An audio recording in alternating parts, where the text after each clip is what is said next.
চীনের আপনার নাম শুনেছেন পদ্মা সেতু, যেখানে খরচ হওয়ার কথা 10,000 থেকে 12,000 কোটি টাকা, সেখানে খরচ হয়েছে নাকি 50,000 কোটি টাকা। কে খেয়েছে এটা?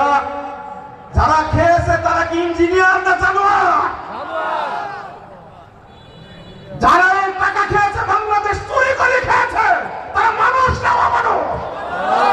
তারা কুলাঙ্গার দেশের সন্তান হতে পারে না। তারা আজকে তাদের আত্মসাতের কারণে, ঘুষের কারণে এক একটা নেতার সম্পদ বেড়ে 100 গুণ, 200 গুণ, 4,000 গুণ সম্পদ বেড়েছে।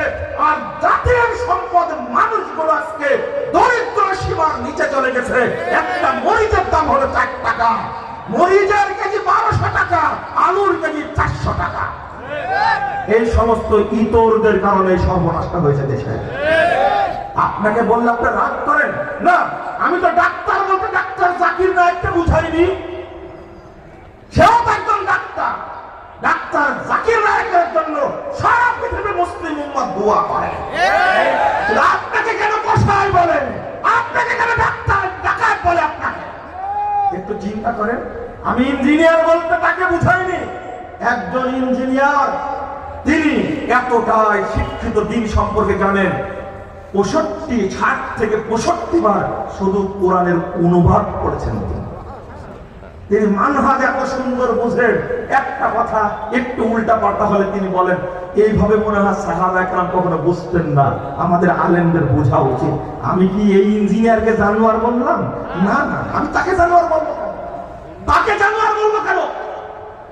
বুঝেন আপনি?